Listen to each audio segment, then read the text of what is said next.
When the weather starts warming up and spring is in the air, do you get the sudden urge to buy a frilly summer dress?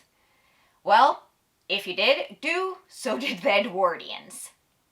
Hi, I'm Maria from Sew Through Time, and this time we're making an Edwardian 1910 lingerie dress.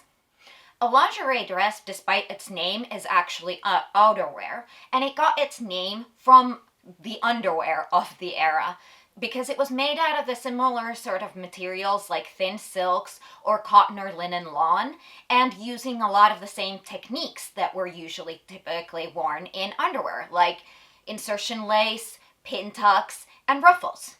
These lingerie dresses could vary from the very elaborate garment that requires hundreds of hours to making it to a fairly simple, with just a little bit of lace added to it, kind of dress. And they were immensely popular within all the different classes because it was such a versatile garment and, well, so airy and light and fun for summer. And while the light sheerness of them had this appeal to women, not only because of the idea of sun and summer and warm weather, it was also very comfortable in hot weather. But because we all who live farther up north usually get that urge to buy those really lovely sundresses way before it's actually warm enough to wear them, the Edwardians had a solution for that too.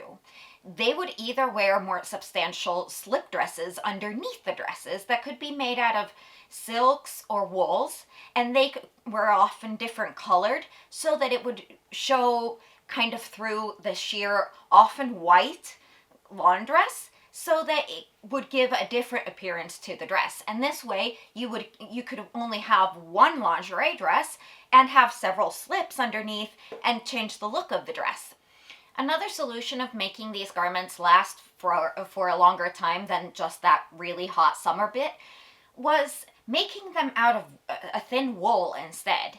That way they could be worn almost year round, because a thin wool will not only insulate you from the cold on a cooler day, but it will also insulate you from the heat and the sun on a hot day. And like I said, these lingerie dresses were worn throughout the Edwardian era, but they did change along with the fashions.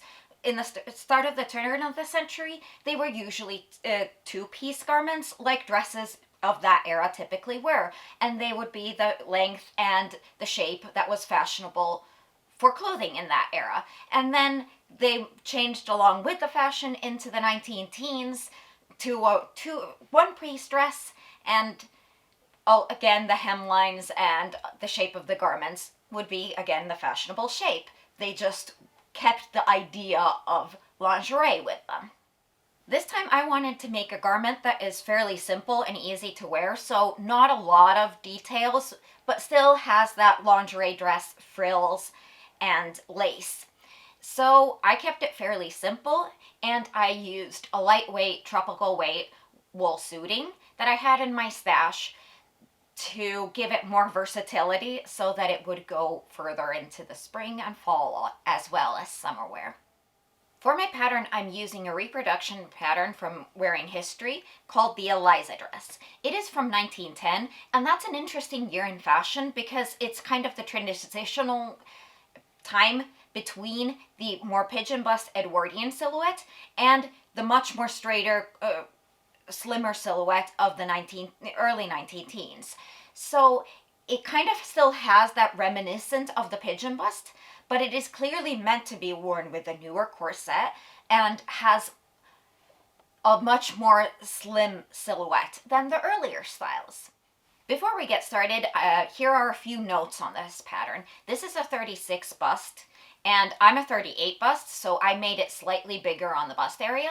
But I don't know if I would have actually needed to because my wool does have some give to it, so I probably could have gotten away without doing those alterations. And other than that, this pattern is fairly short-waisted. I'm short-waisted, so it worked fine on me as is. But if you are more long-waisted, you might want to keep that in mind. And also, this pattern has quite a bit of the earlier pigeon bust shape, but it is kind of the way the belt goes is that the belt kind of gathers that up so that it gives the more teens era silhouette already to it when worn on the body, but it can be fluffed out to a more pigeon bust shape if that's what you prefer. So if you really want it to be very like 19 teens era, then you might want to alter the bodice a bit.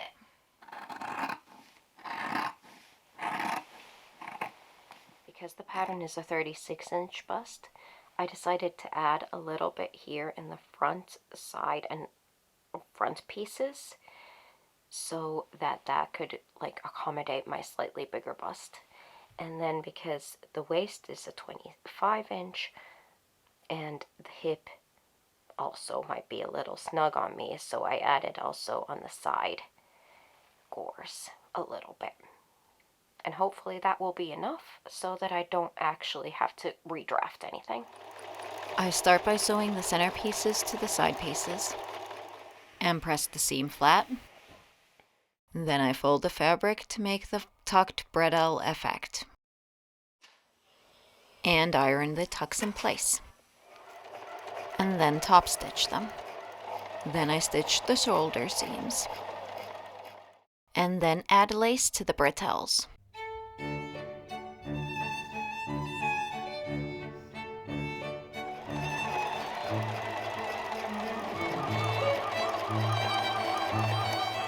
And then I sew the side seams. And the sleeve cuffs get some lace. And the sewn and gathered sleeves get inserted into the cuff. And the sleeves sewn onto the bodice. Next up are the skirt seams. And lace is sewn on top of the skirt seams. And then a gathered hem piece gets added onto the skirt. And because I was short on fabric, I added a lace to the bottom as well. Then I add snap closures to the bodice and the skirt when they're still separate so that I can try the pieces on to make sure that they fit correctly. And once I'm sure everything fits correctly, I attach the skirt to the bodice. And add some lace to the neckline. And add a hook and eye closure to the neck and the waist. And here is the finished dress.